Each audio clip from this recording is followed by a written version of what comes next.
오늘 좋은 아침 3부 초대석에서는 하이큐 치과 배혜옥 원장과 함께하는 시간으로 꾸며보도록 하겠습니다. 이 자리에 하이큐 치과 배혜옥 원장님 나와 계십니다. 안녕하세요. 안녕하세요. 네, 한 달 동안 또 잘 지내셨나요? 네.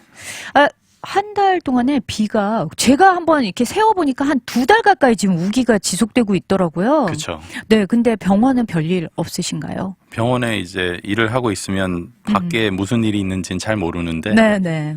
이제 소리가 들려요. 비가 맞아요. 내리는 소리가. 천정 지붕이 이렇게 떨어지는 소리. 벌 소리가 듣는데 그래서 밖을 보면 내가 밤에 일하나 낮에 일하나 지금 너무 어두워가지고 맞아요. 네, 그런 적이 많았습니다. 네. 자, 그러면은 지난달에 저희가 사실 임플란트 이제 많이 대중화가 되긴 했지만 그래도 저희가 좀 이야기를 나눠봤단 말이죠. 한 달 됐으니까 또 가물가물하신 분들이 계실 것 같아요. 살짝 좀 리뷰 좀 해주세요. 네.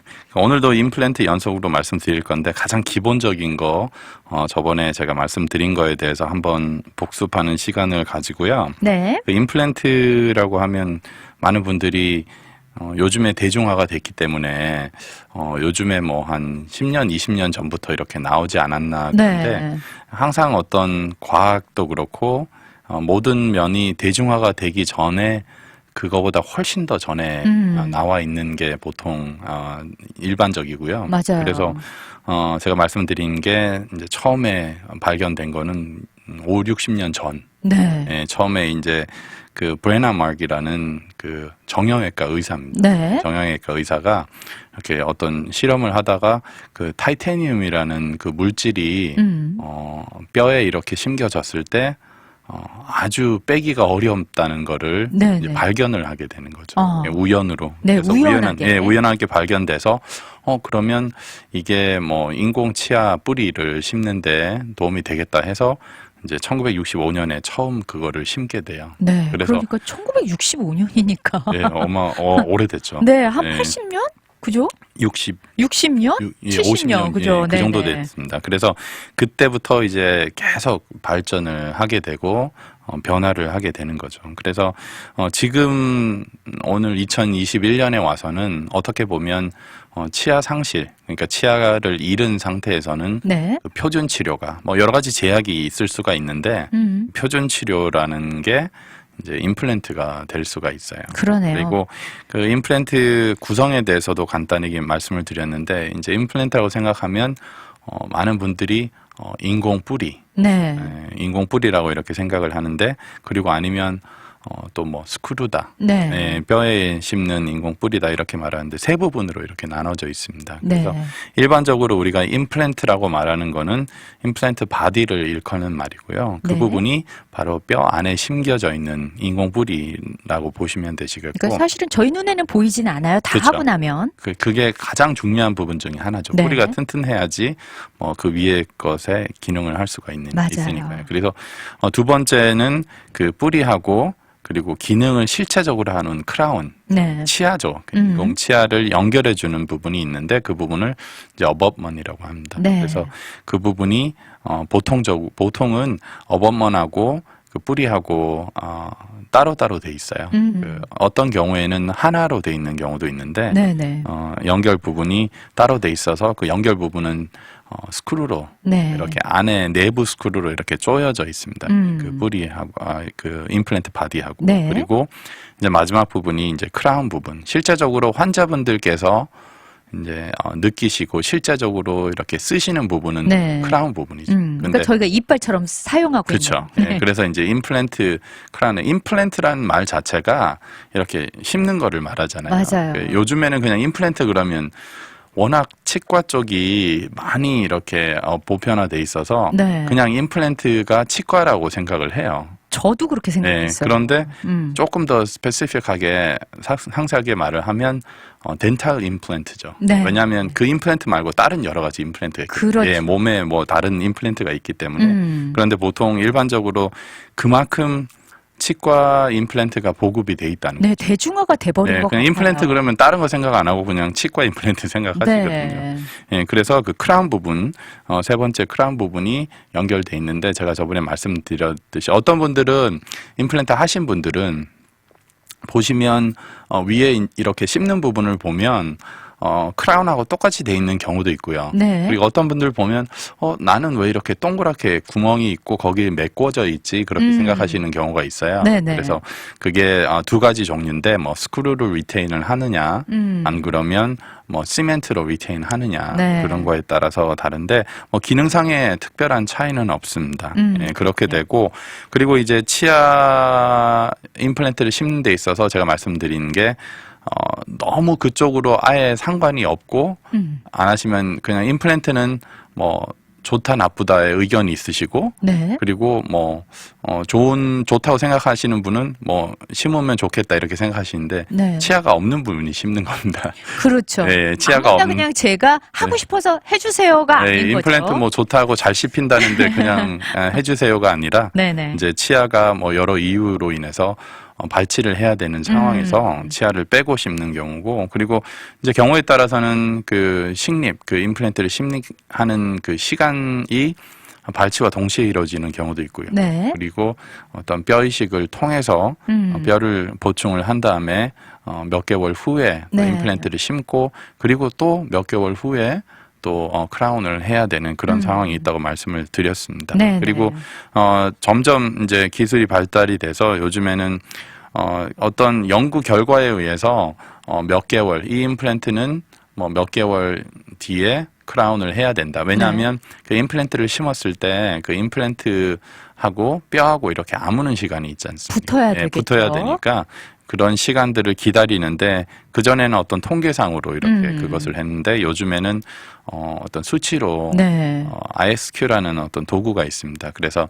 그 임플란트가 얼마큼 스테이블한가. 그래서 그 측량을 네. 해서 측정을 해서 뭐 70이란 점수가 있는데 그거보다 더 많이 나왔을 때는 이제 일반적으로 임플란트 크라운을 할 수 있는 그런 상황이 된다는 거고 네. 그리고 그거보다 적었을 때는 조금 더 기다리면 또 이렇게 뼈가 더 아물고 네. 그 다음에 이제 할 수 있는 그래서 가스웍을 이제 좀 하지 않고 네. 더 이렇게 임플란트를 확실하게 그러니까요. 심을 수 있는 그런 상황이 되는 네, 이렇게 측정하고 측량할 수 있는 기계가 있으니까 훨씬 더 객관적이고 좀 더 정확도가 높아질 것 같아요. 그렇죠? 맞습니다. 예. 네, 그렇다면은 이제 저희가 지난달에 들었던 이야기들 대충 이렇게 요약해서 들어봤는데 그러면 네. 이제 오늘은 그 연장선상에서 어떤 주제를 또 다루실 건지 궁금해요.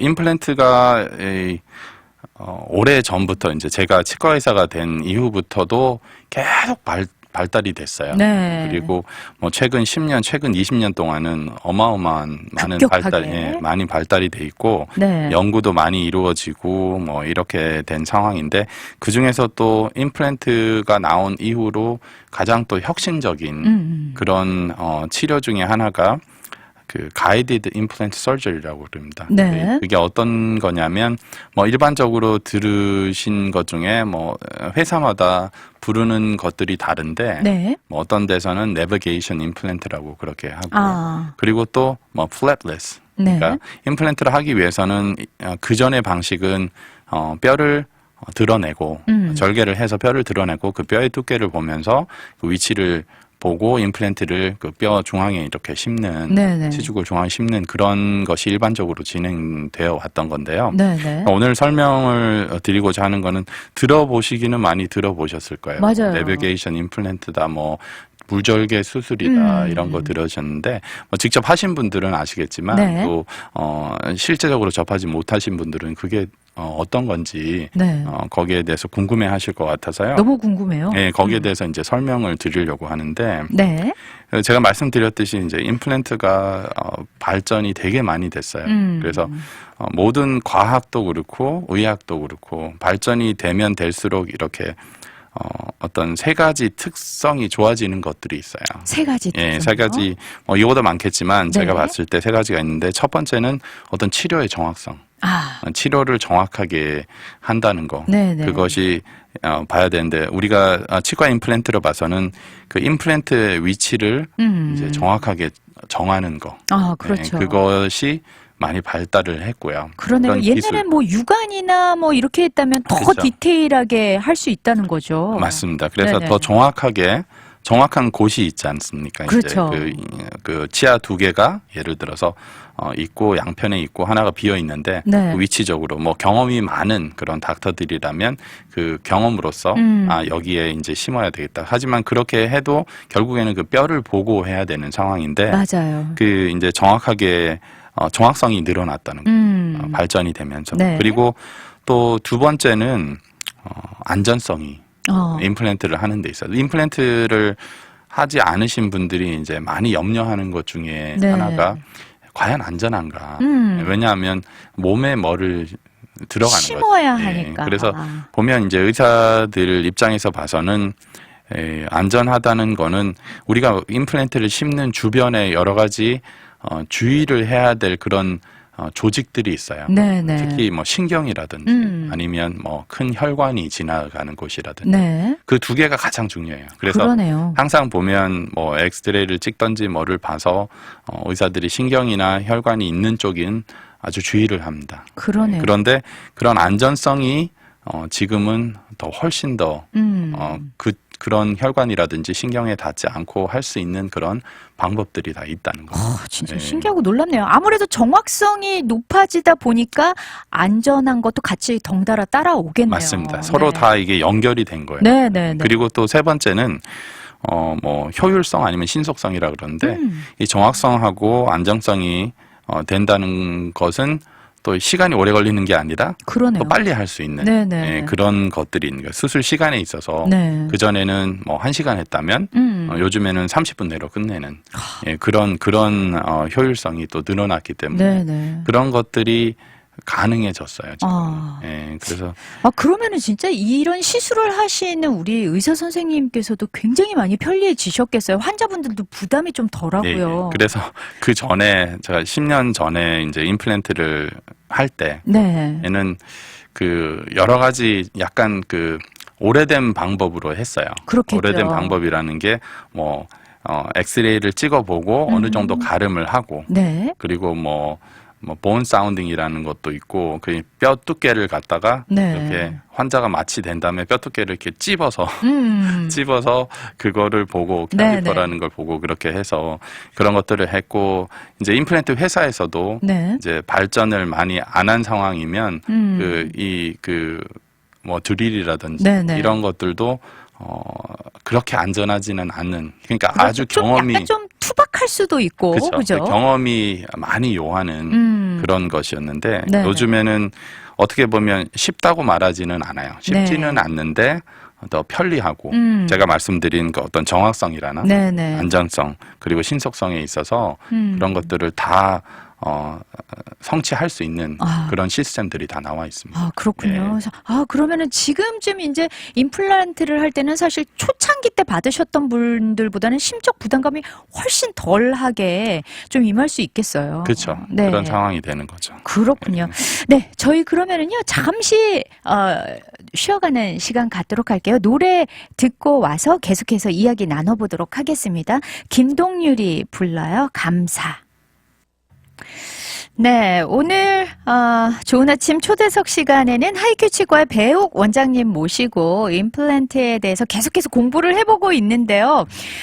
진짜 그 임플란트가 점점 발전을 하면서 의사 선생님에게도 도움이 되고 또 우리 환자분들도 한결 좀 편안한 마음으로 이렇게 받을 수 있는데 그렇다면 이제 여러 가지가 좋아졌다고 했잖아요. 네네. 어떤 것들이 더 구체적으로 좋아졌는지. 그 우선은 이제 말씀을 드릴 때 제가 그 오늘의 이제 주제는 그 가이디드 서저리라고 가이디드란 말은 가이드가 돼서 이제 수술을 하는 거 그리고 뭐 내비게이션이라고도 말하기도 하거든요. 이게 같은 말인 거죠? 거의 같은 수술을 말하는 겁니다. 또 브랜드에 따라서 그렇게 내비게이션이라고 말하고 또 일반적으로 일반 텀은 뭐 가이디드 임플란트 서저리라고 그렇게 말을 하거든요. 그래서 우리가 임플란트를 심기 위해서는 그 결정해야 될 수치들이 있어요. 결정해야 될 수치가 뭐냐면 첫 번째는 뭐 수치는 아니지만 임플란트 종류.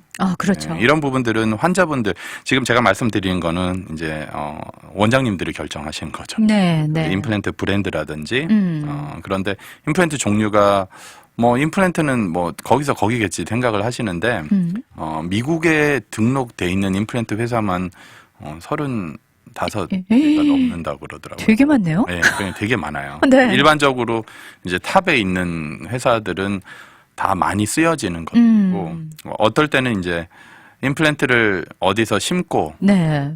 이렇게 다른 병원에 갔어요. 오래돼서. 네. 그러면 의사가 보면 아니야. 아는 것도 있지만 네네. 모르는 것도 있어요. 처음 보는 임플란트도 있어요. 그러게요. 어떤 분들은 심지어는 그 멕시코에서 임플란트 심고 오셔가지고 오시는데 그런데 임플란트 치료를 이제 하시면 그 레코드에 다 무슨 임플란트인지 그게 적혀 있기 때문에 그러네요. 그거를 이제 이제 구할 수는 있어요. 네. 그리고 심지어는 치과 의사끼리도 페이스북 이제 네네. 클로즈 클럽이 있어요. 그 치과 의사들만 네네. 거기 그런 데 가면 막 수천 명, 수만 명도 같이 있는 데가 있는데 네. 거기다 올려요. 이게 임플란트 뭐냐. 이게 혹시 아는 닥터가 있느냐. 네, 그리고 네. 심지어는 그런 어떤 웹사이트가 있어요. 상업적으로 네. 그걸 알려주는 그런 웹사이트도 있습니다. 도움이 되겠네요. 예. 그래서 첫 번째 뭐 임플란트 종류가 있고 그 두 번째는 임플란트 길이. 네. 얼마큼 길게 아까 제가 말씀드렸듯이 뭐 신경이라든지 혈관이 있는 부분 네네. 그런 것들이 있기 때문에 그 길이를 수치를 정해야 되고 그러게요. 또 이 환자분들마다 다 그 구조가 조금씩은 다를 테니까요. 그러니까 깊이가 다 다르죠. 네네. 뼈에. 그리고 또 세 번째는 그 크기라는 거는 임플란트 지름이죠. 네. 지름이 이제 다른데 그 결국에는 임플란트가 모든 면이 그 뼈에 심겨져 있어야 되고 그렇죠. 뼈에 딱 심겨져 있는 게 아니고 전문적으로 말하면 최소한 그 뼈 주변으로 임플란트 윗부분이 보통 한 1.5mm 정도가 다 뼈가 있는 상태가 돼야지 네네. 아이디얼하게 오래 이제 간직을 할 수 있는 그런 상황입니다. 네. 그래서 그 전에는 임플란트 수술을 할 때 그 콘빔 CT라는 게 있어요. CT 촬영이 있는데 그거는 네. 제가 이제 말씀을 드릴 건데 그 CT 그 치과계에서 쓰는 CT인데 네. 많이 활용을 하지 않고 그 2차원적인 CT 그냥 엑스레이 네. 그 뭐 이렇게 돌아가면서 찍는 그런 큰 엑스레이 보면 뭐 전체 다 네. 치아들 다 보이고 저희 일반적으로 치과 가서 찍는 그 예. 엑스레이. 근데 생각해 보시면 그 이렇게 돌아가면서 찍는데 화면에 보이는 거는 평면이잖아요. 맞아요. 그런데 실제적인 구강 구조는 평면이 아니거든요. 네네. 3차원이기 때문에 그런 것들의 어떤 리미테이션이 있는 거죠. 한계가 분명히 있었군요. 왜냐하면 뭐 확대돼서 나오기도 하고 아니면 조금 축소가 돼서 나오기도 하고 네. 그래서 아까 말씀드린 어떤 임플란트를 결정하는 길이 면에서든지 아니면 두께는 뭐 엑스레이로 볼 수가 없어요. 일반 그러게요. 그래서 보통 뭐 잇몸 수술할 때 잇몸 수술이 아닌 임플란트 수술할 때 절개를 한 후에 그 사이즈를 이렇게 한번 보고 그러니까 한 번 확정하고. 더 또 체크를 하게 되는군요. 예, 그런 상황이 되는 거죠. 네네.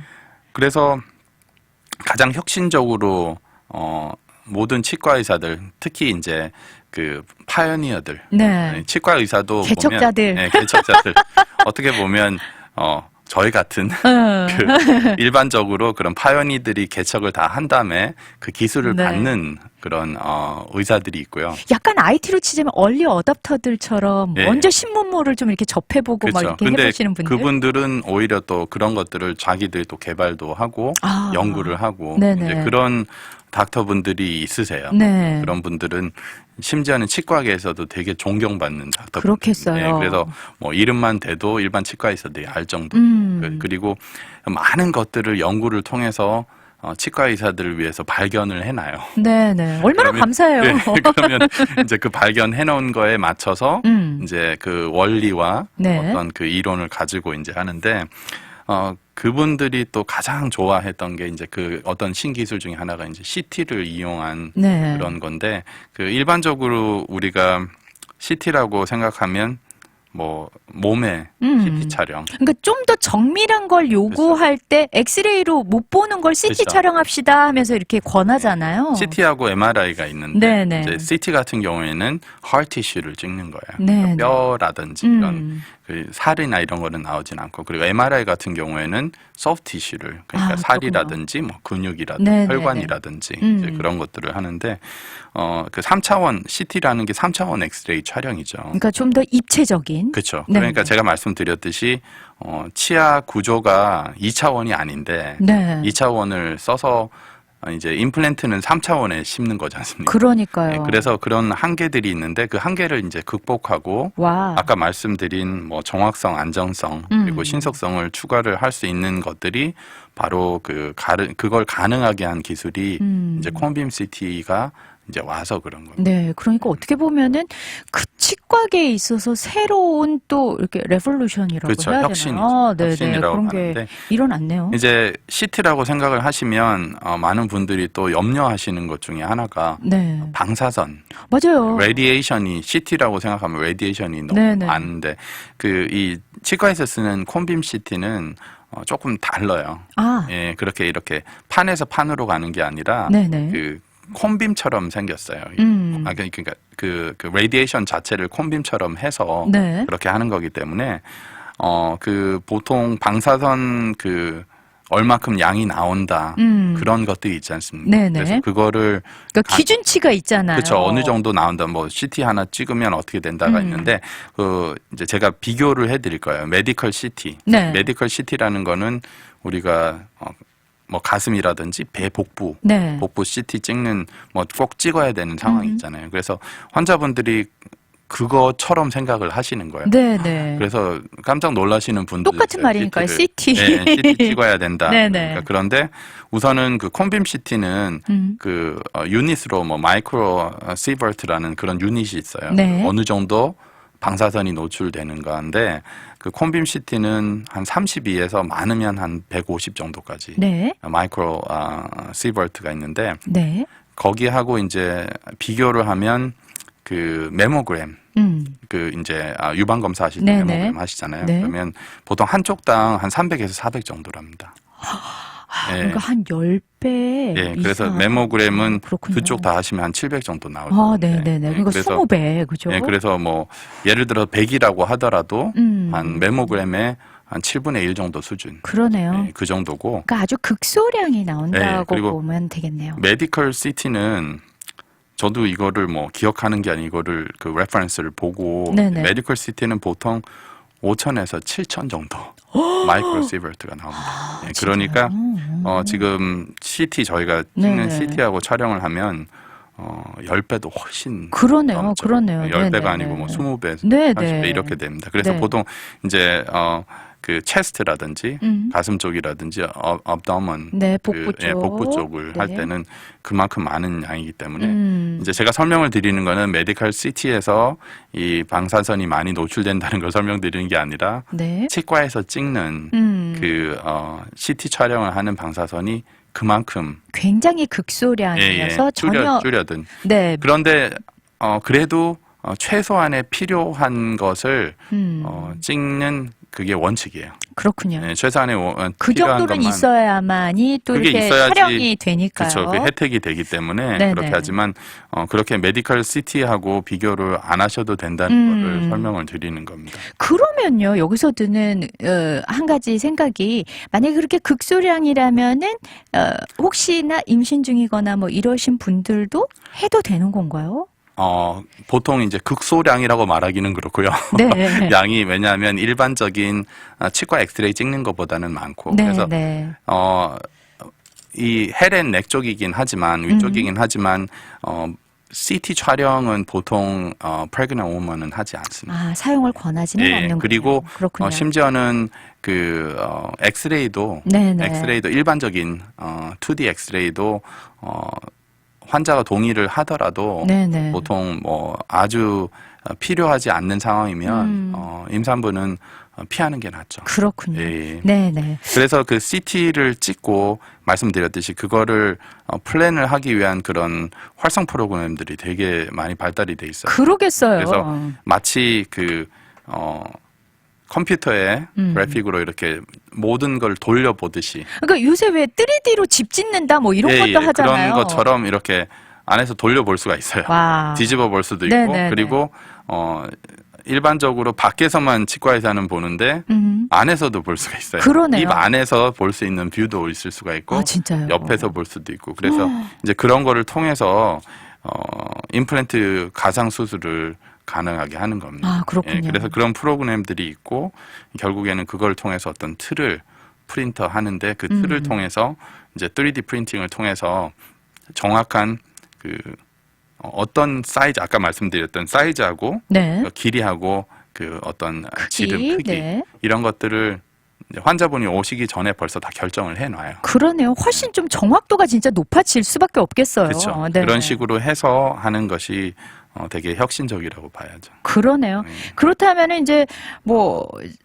실제적인 어떤 수술 절차가 네. 이제 이미 다 나와 있고 환자분만 그냥 오시면 틱틱틱 이렇게 네, 그렇죠. 그 이제 그 절차를 일반적인 절차가 있습니다. 그런데 네. 일반적으로 봐서 이제 제가 말씀드리는 거는 뼈가 충분한 상황에서 이제 이 CT 촬영을 하는 이유 중에 하나가 뼈가 충분하지 않을 경우도 있거든요. 네. 그래서 뼈가 충분하지 않은 경우는 일반적으로 그 수술과 뼈 이식을 병행을 하든지 네네. 아니면 그 먼저 뼈 이식을 하든지 예, 그런 절차를 거쳐야 되는데 네. 일반적으로 이제 뼈가 충분하게 하다거나 아니면 벌써 뼈 이식을 해 놓은 상태, 네. 치아가 없는 상태에서 진행되는 거를 말씀을 드리는 건데요. 네네. 처음에는 이제 CT 촬영을 하시는 거예요. 예, CT 촬영을 하고 그리고 두 번째는 그 수술을 만들기 위한 틀을 이렇게 본을 뜹니다. 네. 예, 그래서 그거를 뜨는데 그 일반적으로 그 어떤 전문 병원에서 그 틀을 만드는 경우도 있지만 요즘에는 그 분업화가 많이 돼 있고 네네. 분업화가 됐다는 거는 오히려 분업화를 통해서 전문성이 더 좋아진다는 거예요. 그러네요. 예, 네. 그래서 그 CT 촬영한 것과 이제 틀 본을 뜬 거를 그 임플란트 전문 기공소에 보내는 거예요. 네네. 보내면 이제 의사하고 그리고 거기 테크니션하고 네. 이제 가상 수술을 해요. 아. 그 이제 뭐 줌은 아니고 특별한 그 프로그램을 통해서 가상 수술을 하고 의사가 이제 원하는 위치라든지 네네. 그 테크니션이 그거를 바꿔주고 또 피드백을 주고.